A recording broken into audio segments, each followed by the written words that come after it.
Emily Maskler reporting for your Column 10 News. Do you, or someone you're close to, smoke e-cigarettes regularly? What began as a way to quit regular smoking quickly turned into a popular pastime among the younger generation because all the fruity flavors now available. Today I'm here to inform you about the increasing effects of e-cigarette use in today's world. With all the contraindicating information out there between different news sources and across social media, sometimes it's difficult to sort out the truth from the fake news. The past few weeks, I've been diligently researching the recent news in e-cigarette use and comparing information across various news sources and articles. Today, I will be explaining the story's background, discussing coverage, and addressing how the inclusion and exclusion of certain information can affect perception. Today, we're going to begin by discussing what's happening in the recent news with the deaths and illnesses of e-cigarette use. The first case of death related to e-cigarette use happened in the United States. Respiratory illness from e-cigarette use quickly turned to death in Illinois on August 23rd. Many more cases of death and illness caused by e-cigarette use have arisen since then. The numbers of death in the United States from respiratory illness related to e-cigarette use have increased to 5 as of September 7th, and the numbers are still climbing. Similar cases have been found in many states across the United States since the initial death in Illinois. Up until very recently, there was little research done with e-cigarette use. Cases relating to respiratory illness and death have been traced back to nicotine and cannabis vaporizers, or more specifically, the ingredients in those products. Vitamin E acetate is a common ingredient found in all of these products. New York health officials just said last week that extremely high levels of this chemical vitamin E acetate were found in nearly all cannabis products analyzed as part of the investigation, according to Howard in 2019.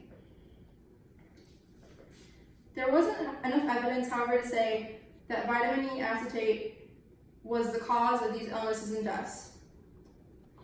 In the report, 19 different cases, abnormalities were identified, but no pattern was found, and most likely injuries have multiple causes, although all linked to vaping. After further research and comparison of articles, these are my findings. There is a fair amount of bias across these articles. They all have quotes from various health officials and health departments advocating against e-cigarette use. However, they don't include very much information for pro-e-cig use sources. The Illinois Health Department said, severity of illness people are experiencing is alarming, and we must get the word out that using e-cigarette and vaping can be dangerous, according to CBS in 2019. Even the title of one of the Wall Street Journal articles in 2019, people urged to stop vaping following more deaths and hundreds of illnesses, was clearly aimed to sway the audience in one direction or another.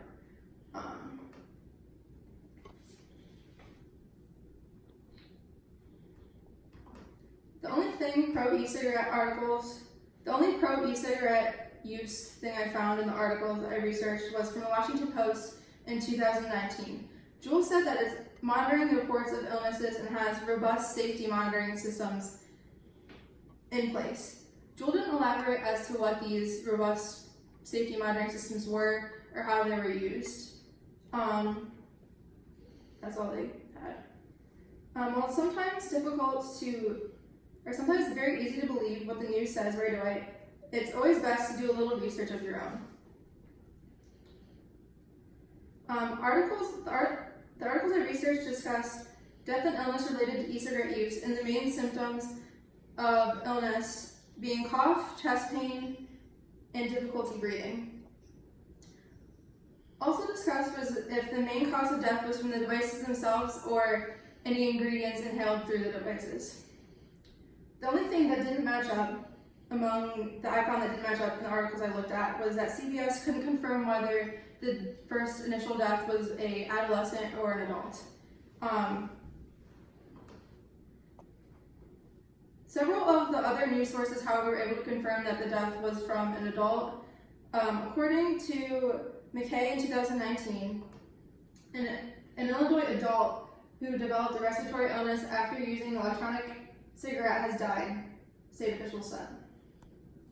Overall, there was a lot of information in the articles that wasn't confirmed and is still being researched for sure to find out what the truth is. All the main information in the articles was, though, very easily confirmed among several different sources. And this is my bibliography, and this is Delaney Mastler from your Com 110 News signing out.